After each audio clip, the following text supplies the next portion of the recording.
이 시간 함께 예배를 드리는 우리 모든 성도님들, 개인, 가정, 직장과 업에 하나님의 최고의 축복이 있으시기를 주님의 이름으로 축원합니다. 아멘. 주는 그리스도시요 살아계신 하나님의 아들이십니다. 아멘. 새벽기도 나오는 집사님 중에 한 분이 우리 교회는 안 오십니다. 근데 다른 교회 다니시는데 어느 날 저보고 제치국을 이렇게 끓여가지고 전도하자 그래요. 제가 제치국을 끓여갖고 전도하자 그러니까 황당해가지고 좀 기도하면서 합시다 라고 이야기했거든요. 성령인도 받으면서 합시다 그랬거든요. 이분이 뭔가 틀어졌는지 그냥 제치국 이야기가 안 나오고 그때 우리 보고 제칩을 사가지고 이래 주고 국 끓여 드시라면서 주고 그냥 끝냈어요. 어느 날 저보고 요거 참 좋은데 요거 한번 해갖고 우리 한번 전도합시다. 뭐냐면 대추를 고운 거 있잖아요. 그래갖고 잼같이 만들어낸 대추 고인데 그걸 주면서 요거 갖고 전도하면 참 좋겠다고 이래 줘요. 저한테 한 병을 주길래 굉장히 맛있었습니다. 이거 우리는 나눠주는 거 이거보다는 성경적인 전도를 해야 되는데 이거는 좀 우리가 기도하면서 합시다. 이러니까 이분이 또 뭔가 좀 안 좋았어요. 대추를 줘도 안 하고 제칩국을 내서 줘도 안 하고 이러니까 이분이 열받아가지고 그 대추를 지금 양산에 지금 다니고 있는 교회 옆에 좀 아는 교회 갖다 줘가지고 요거 가지고 지금 전도하고 있습니다. 그래서 며칠 전에 만나가지고 전도하고 있느냐 그러니까 사진 찍은 거 보여줬어요. 양산 무슨 교회 이래가지고 제치국을 이래 주고 그다음 대추를 구한 거 교회 이름 딱 붙여가지고 주고 잘 되느냐 그러니까 안 된대요. 왜 그러냐 그러니까 제치국을 주니까 성도들이 그냥 다 먹어버린대요. 다른 사람 전달하고 줬는데 전달하고 밤 몇 시까지 이래 끓여갖고 봉다리 담아갖고 교회 이름 명패에 붙여가지고 이래 줬는데 성도들이 제칩이 좋으니까 국산 제칩이다 보니까 이 제칩을 안 주고 다른 사람 안 주고 자기들이 먹어버린다. 그래서 좀 뭐가 안 된다라면서 그래서 대추 구한 건 어떻습니까? 그러니까 그것도 역시 안 된대요. 그래갖고 좀 뭔가 시무룩해요. 그러면서 이번 주에는 저에게 이런 이야기를 했어요. 목사님 좋은 아이디어가 있습니다. 뭡니까? 그러니까 보험물통을 한 20개 정도 준비해가지고 우리 경비실에다 좀 돌립시다. 제가 두 번이나 캔슬 시켰잖아요. 이번에는 안 되겠다 싶어서 바로 합시다 그랬습니다. 그게 굉장히 좋아해요. 그래갖고 보험물통 한 20개 준비해가지고 거기다가 아주 괜찮은 차를 이렇게 끓여가지고 우리 경비실마다 돌리자. 그래서 경비는요 그러니까 내가 다 할게요 그래. 일단 본인이 하겠다 그랬습니다. 그래서 된다라면은 일단은 저라도 여러분들이 안 되면 저라도 차 운행해 가면서 그냥 경비실에다 주고 그다 오고 이렇게 지금 계획을 세우고 있습니다. 본인은 전도하려고 하는 마음이 확 속에서 계속 어떻게 전도할까? 어쩌면 전도할까? 근데 복음은 사실은 구원의 확신도 제대로 아직까지 지금 없어요. 영접은 했고 얼마 전에 영접을 해가지고 굉장히 뭔가 좋고 전도해야 되겠다는 그런 마음은 뜨거운데 복음에 대한 비밀은 전혀 모른 채로 그렇게 뜨겁게 열심히 전도하려는 사람이 있습니다. 우리 역시도 복음을 아는 우리는 뭐 해야 되느냐? 전도하려고 마음을 먹어야 돼요. 그리고 이 복음 계속해서 어떤 방법을 통하여서든지 전도를 해야 됩니다. 주님 오시는 그날까지. 오늘은 2021년도 우리 재정을 마무리하고 또 새 예산을 짜는 공동의회가 있습니다. 공동의회를 통하여서 여러분들이 조금 한 해를 사실은 재정을 마무리하잖아요. 그리고 새해를 우리가 또 계획을 하잖아요. 그래서 공동의회를 우리가 하면서 우리가 한번 내 인생을 올 한 해 한번 점검을 해봅시다. 한 해를 여러분들이 좀 뭔가 내가 어떻게 살았는가 헌금도 그렇고 또 내가 전도한 것도 그렇고 사실은 내가 좀 뭔가 하나님 앞에 점검해보고 한 해를 잘 마무리하고 또 우리가 새해를 맞이해야 되잖아요. 성경에 보면은 마태복음 24장, 25장에는 마지막 때에 대한 이야기를 하고 있습니다. 분명히 여기에는 비유가 몇 가지 나오는데 달란트 비유가 나와요. 달란트 비유가 나오는데 하나님이 어느 날 사람들에게 각각의 달란트를 주셨죠. 그걸 어느 날 셈을 하는 시간표가 옵니다. 그때 5달란트 가진 받은 사람은 5달란트 남기고 2달란트 받은 사람은 2달란트 남기고 1달란트 받은 사람은 그걸 땅에다 묻어놔놓고 나중에 주인 왔을 때 하나 그대로 가져옵니다. 그때 주인은 그 1달란트 받은 사람을 가지고 굉장히 책망을 해요. 악하고 게으른 종아, 그러면서 쫓아내라고 이야기합니다. 바깥 어두운 데 가서 슬피면 이럴 감이 있을 것이다 라고 이야기를 합니다. 어느 날 우리가 셈을 하는 그런 시간표가 오죠. 우리가 한 해를 내가 하나님 앞에 어떻게 살았는가를 점검하셔야 돼요. 그래서 내가 괜찮게 살았다면 아무 문제 없어요. 근데 우리가 늘 돌아볼 때마다 부끄럽잖아요. 한 해를 돌아보면은 진짜 너무 부끄러운 한 해를 살았다. 점수를 매기면은 참 어떻게 보면 낙제, 그렇게 될 수밖에 없는 그런 하나님 앞에서의 삶. 그 우리가 바꿔야 되잖아요. 그래서 한 해를 우리가 잘 생각하고 새해를 준비할 수 있는, 한 해를 점검할 수 있는 그런 저와 여러분들이 되어야 되겠고요. 그 다음에 우리는 분명히 이 땅에 사는 동안에 하나님으로부터 천명을 받은 사람입니다. 전도하라고 우리는 주님으로부터 그런 어떤 명령을 받았는데 이걸 우리가 과연 한 해 동안 있으면서 얼마나 많은, 사실은 좀 부끄럽죠. 너무나도 부끄러운 저의 모습과 우리 성도들의 모습을 우리가 보게 되는데 현장에는 사실은 예비된 사람 많은데도 불구하고 우리가 사실 현장에 복음 제대로 못 전하고 그냥 현장에만 그냥 있는 그런 상태, 우리가 이걸 바꿔야 안 되겠습니까? 그래서 올해는 만약에 우리에게 열매가 없다라면은 정말 참아주시고 내년에는 더 많은 열매를 맺기를 원합니다. 그래가지고 좀 점검할 수 있고 나를 새롭게 계획할 수 있는. 그래서 저는 개인적으로 계속 기도하는 것이 우리는 최소한 이 땅에 사는 동안에 한 300명 정도는 영접하다 가야 안 되겠느냐. 영접. 300명이 영접하면은 분명히 30명의 제자가 나옵니다. 그리고 세 군데 우리는 다락방이나 지교회를 할 수 있는 그런 삶을 살다가 가야 돼요. 그래서 기도 제목 중에 계속 이 제목을 가지고 기도합니다. 하나님, 내가 이 땅에 사는 동안에 진짜 300명, 어떤 사람은 300명 단방에 영접하다가 꽉 모이는 사람 그 복음 전하고 다 영접시켜버리면 300명 간단하게 되더라고요.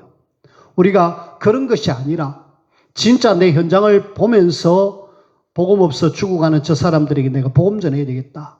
그러면서 우리가 복음 전해서 진짜 예수 영접하는.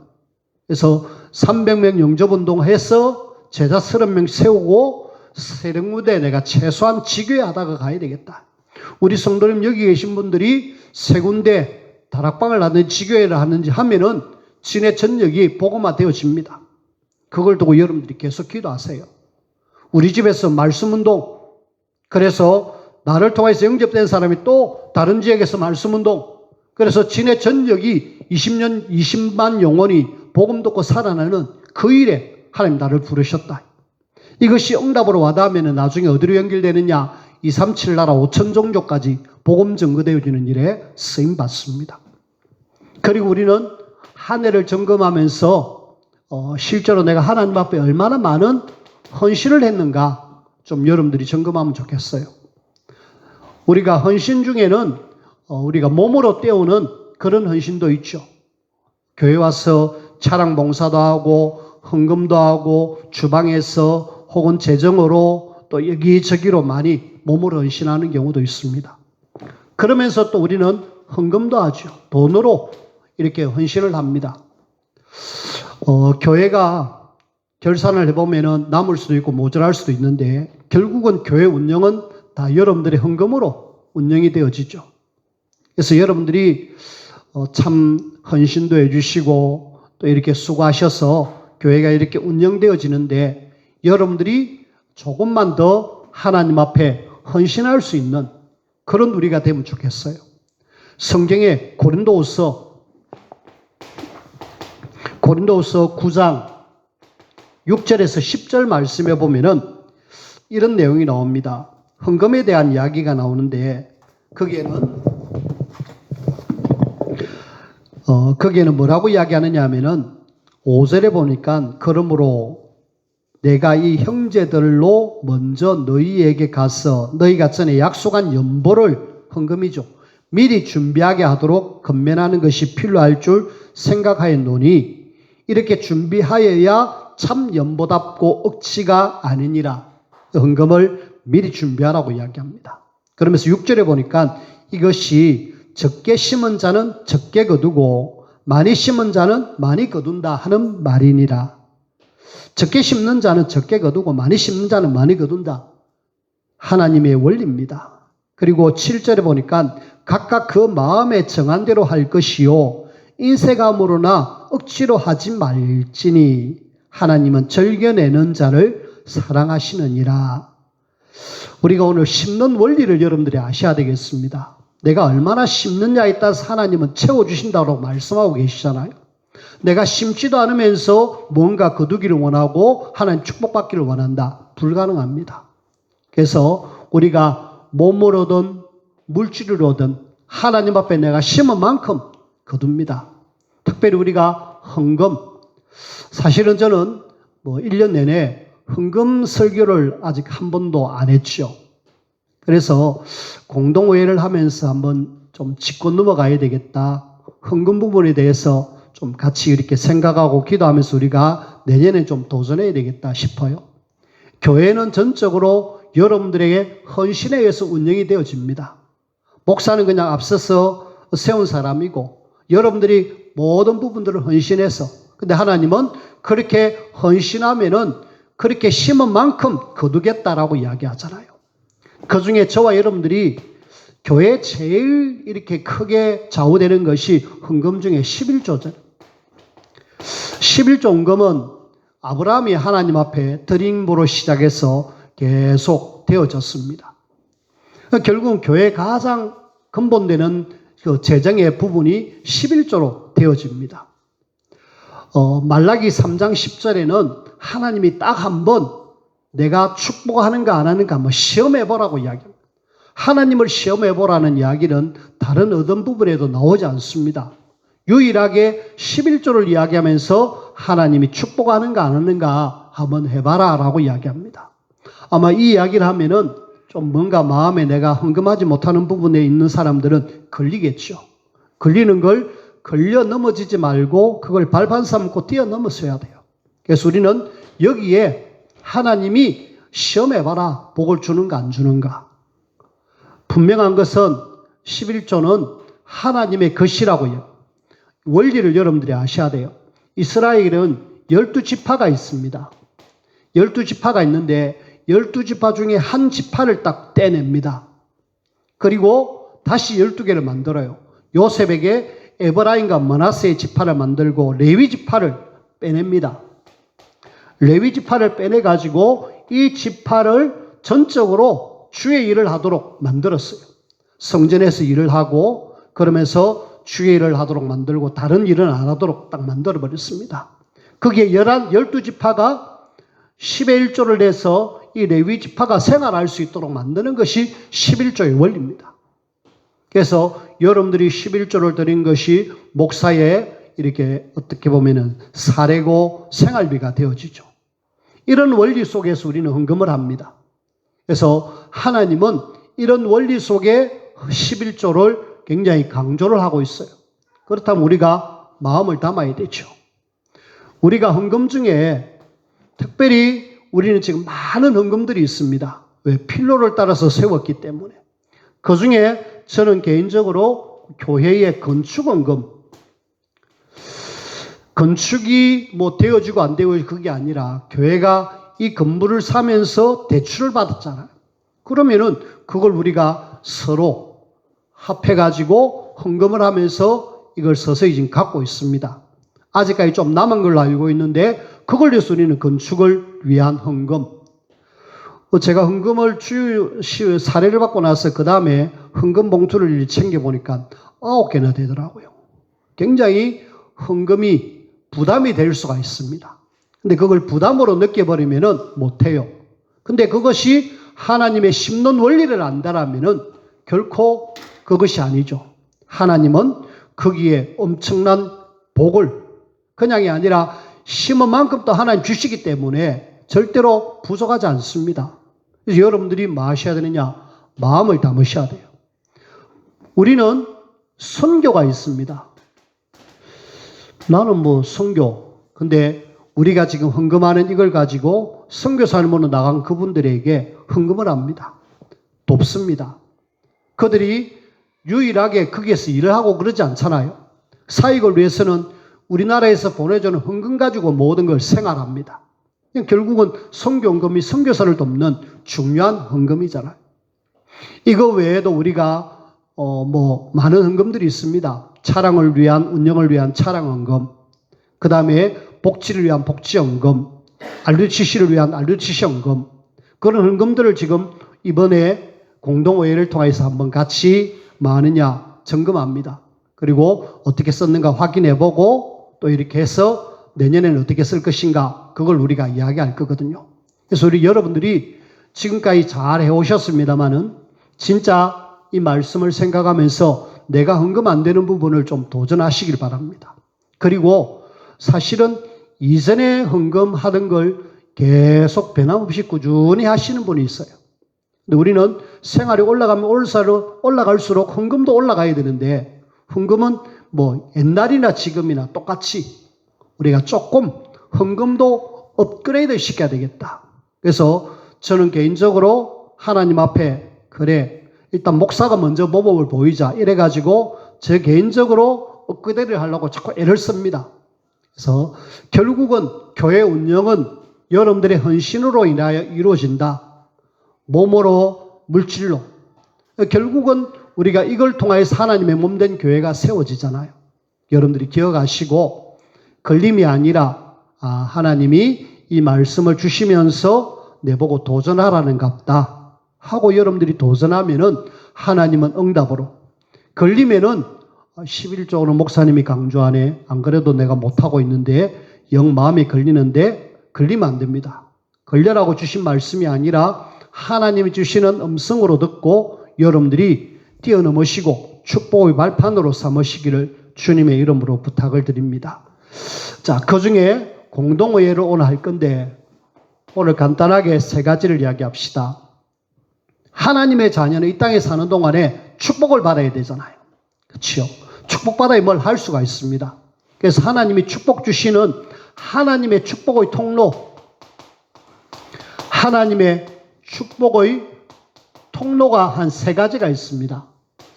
그 첫 번째가 뭐냐면은 참 부모의 어떤 신앙과 기도입니다. 이것이 굉장히 축복의 통로라는 걸 여러분들이 아셔야 돼요. 특히 여기 부모님들은 나로 인하여 우리 자녀가 복을 받을 수 있도록 만들어 주셔야 돼요. 여러분들이 창세기 26장에 보면은 이삭이 하나님으로 축복받는 것을 보게 되잖아요. 농사 짓는데 100배, 샘을 팠는데 샘에 거는 막 그런 복을 주십니다. 근데 그 복이 다 어디서 오느냐? 아버지 아브람. 아브람을 위해서 하나님은 아브람 때문에 아브람이 심어난 그것 때문에 그 이삭이 계속 이삭이 뭘 잘한 것도 있지만은 하나님이 그 아브람하고 맹세하신 그것 때문에 야곱의 그 이삭에게 하나님 복을 주시는 거 있죠.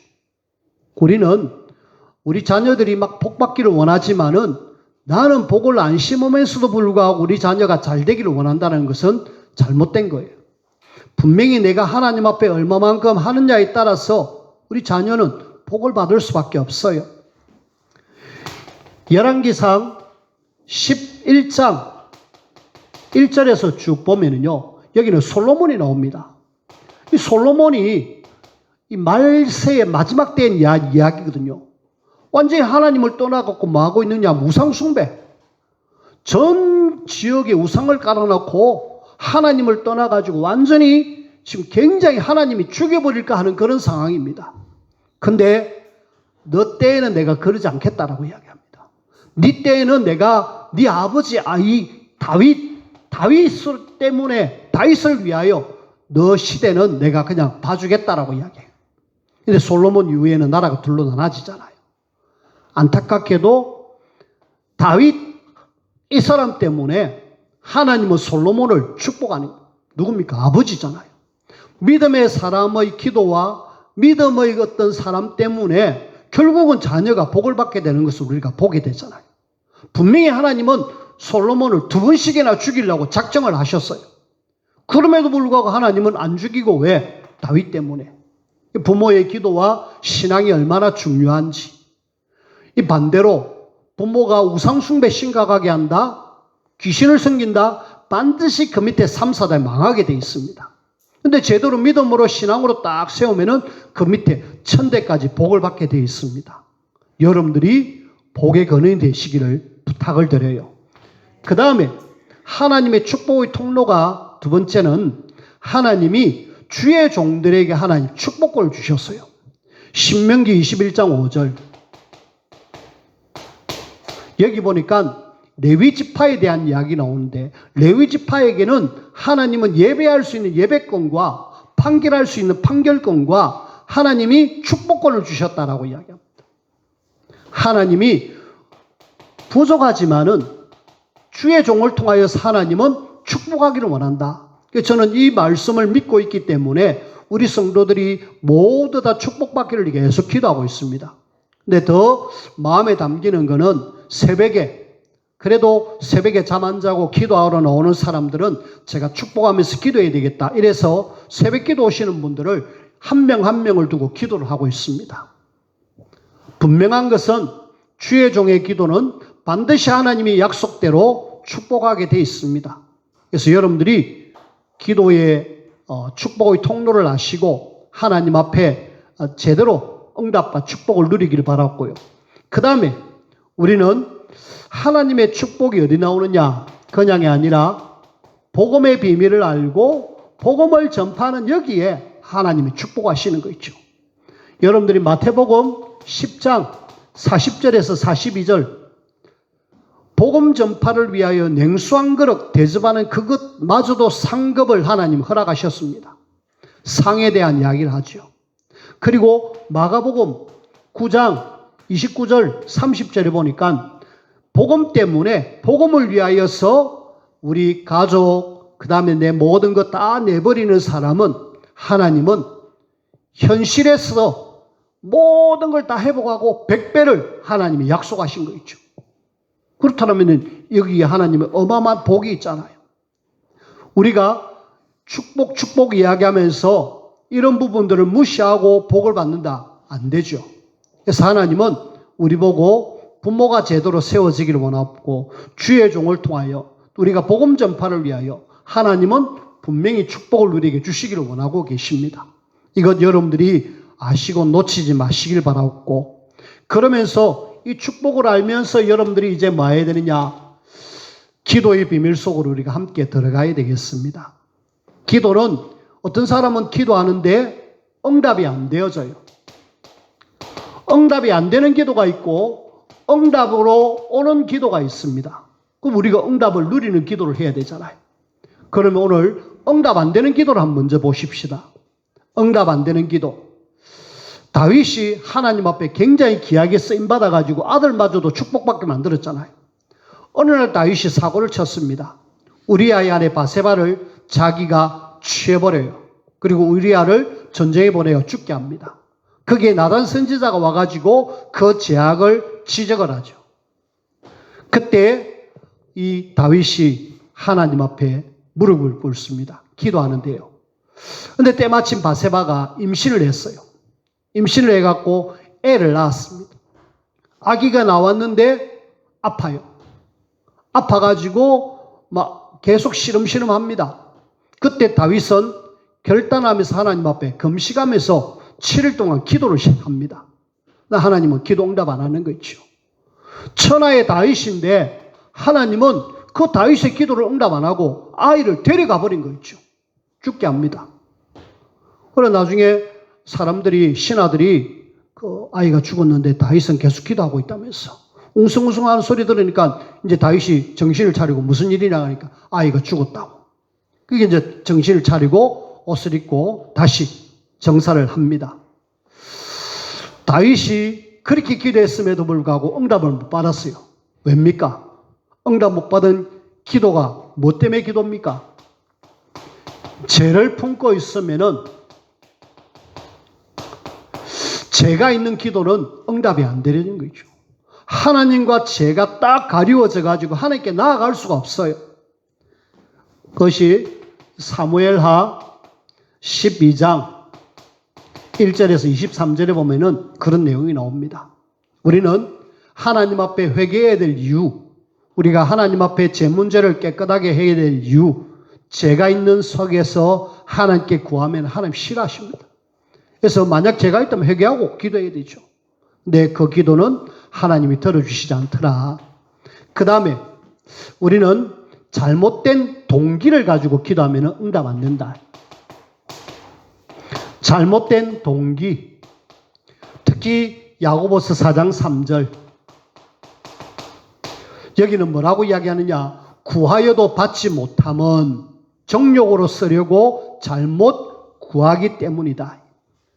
여기는 정욕으로 육신의 욕심으로 기도하는 그 기도, 이런 기도는요 사실은 마귀가 그래 막 해라 라고 이야기하면서 절대로 하나님은 응답하지 않잖아요. 그래서 마귀가 비웃는 그런 기도를 해서는 안 되겠죠. 하지만 우리는 오늘 응답받는 기도, 어떤 기도입니까? 오늘 성경 말씀 잠언서 15장 8절 말씀에 진실한 기도에 하나님은 응답하신다. 그렇죠? 하나님은 정직한 자의 기도는 그가 기뻐하시느니라. 진실한 기도, 정직한 기도, 하나님 앞에 정말 내 마음을 내놓고 그렇게 간구하는, 이것은 동기가 바릅니다. 동기가 바른 상태에서 기도를 해야 되겠고요. 이것은 내 생각, 내 감정, 내 유익이 개입되는 것이 아니라 진짜 마태복음 6장 33절 말씀처럼 하나님의 나를 위해서 기도하는 그 기도, 하나님은 응답하시겠다. 우리는 응답받지 못하는 기도가 아니라 하나님이 원하시는 기도를 해서 응답받는 그런 우리가 되길 바랐고요. 그러면서 저와 여러분들이 꼭 기억해야 될 것, 기도할 때에 우리는 그냥 기도하지 말고 말씀 잡고 기도하자. 그래서 기도할 때마다 말씀을 딱 기억하면서 기도하십시오. 그 중에 성경 구절을 몇 가지 여러분들에게 말씀을 드립니다. 요한일서 5장 14절.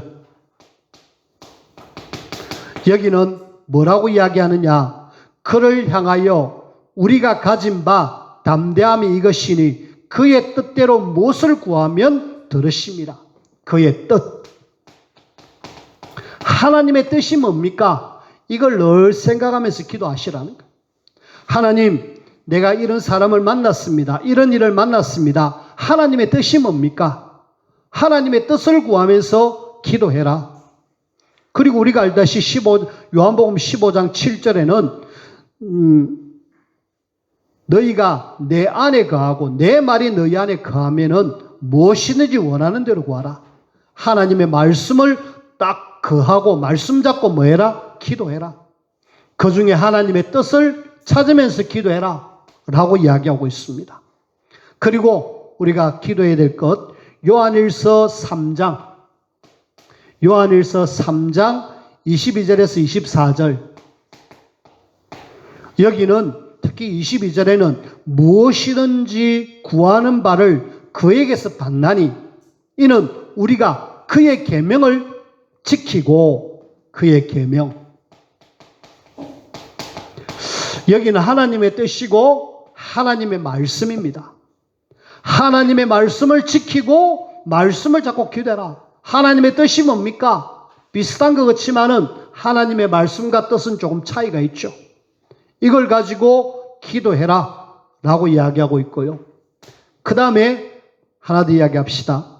요한복음 14장 14절, 그리고 마태복음 18장 18절에서 20절, 우리가 잘 알고 있는 내용입니다. 내 이름으로 무엇이든 내게 구하면 내가 시행하리라.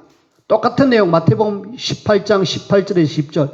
두세 사람이 내 이름으로. 여기에는 공통적으로 들어가는 것이 내 이름입니다. 예수 이름으로 기도해라. 우리가 복음의 비밀을 알고 하나님의 뜻을 찾고 말씀 잡고 하나님 앞에 기도하는 그 기도가 하나님 앞에 응답받는 기도다. 그러면서 우리가 진실하게 정직하게 기도하는 그 기도를 하나님이 기뻐하신다. 지금 우리는 계속 뭐에 대한 이야기를 하고 있느냐 하면은 몇 주간 계속 하나님 앞에 기도에 대한 이야기를 하고 있습니다. 근데 이렇게 아무리 강조해도 기도하고 그냥 그 이야기가 내하고 먼 이야기면 안 돼요. 근데 하나님의 자녀는 분명히 구원받은 하나님의 자녀, 복음 가진 하나님 자녀는 어디 속에 들어가야 되느냐? 복음의 비밀을 깊이 누리면서 기도 속으로 들어가셔야 돼요. 근데 오늘 많은 성도님들이 바쁘다는 핑계로 기도 속에 못 들어가고 있습니다. 또 여러 가지 환경 때문에 기도 속에 못 들어가고 있어요. 특히 우리 후대들은 아예 기도에 대해서 배우지를 못합니다. 왜요? 어른들이 기도를 안 하는데 지금 우리 렘넌트들이 보고 따라갈 수 있는 그런 것이 없어요. 그래서 우리 렘넌트들을 좀 기도를 알려줘야 돼요. 어른들이, 부모들이 집에서 기도하는 모습을 보여주고 기도를 이렇게 하는 것이다라고 알려줘야 돼요. 기도문 써서라도 좀 기도할 수 있도록 만들어줘야 돼요. 여러분들이 그렇게 함으로 렘넌트들이 따라합니다. 그래서 분명한 것은 하나님은 우리의 기도에 응답하시는데 어떤 사람들은 응답받는가 하면 어떤 사람은 응답받지 못하고 있습니다. 이제 우리는 한 해를 마무리하면서 더 기도에 중심을 담고 하면서 진짜 응답받아 하나님의 살아계심을 주변의 사람들에게 나타내야 안 되겠습니까? 그래서 결론에 좀 여러분들이 기도 실천을 좀 하십시다. 그래, 기도에 대한 이야기를 하는데 내가 기도를 해야 안 되겠느냐? 기도 외에는 하나님의 능력을 공급받을 길이 없고 기도 외에는 응답받을 길이 없는데 우리가 기도를 안 한다. 억울하잖아요. 우리는 하나님이 세계복음화를 위하여 이 시대에 특별히 선택된 사람이잖아요. 복음을 알게 하셨고 성경적 전도 방법을 알게 하셨고 이런 놀라운 비밀을 가지고 237 나라 5천 종족 살려야 되는데 이것이 기도 없이 가능하겠습니까? 불가능하잖아요. 그래서 여러분들이 조금만 이제는 기도의 시간을 가지자.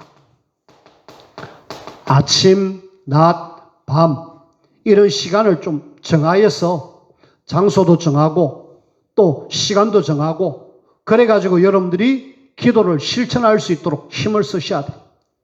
그러면은 하나님이 우리의 기도를 응답하시고 인도하시죠. 분명히 하나님의 자녀는 이 시대에 사도행전 1장 8절 말씀처럼 정인이 되리라고 이야기했습니다. 정인은 아무나 되는 것이 아니라 언약 가진 하나님의 자녀가 진짜 기도할 때에 하나님은 증거를 주시게 되어 있습니다. 그래야 증인이 될 수 있잖아요.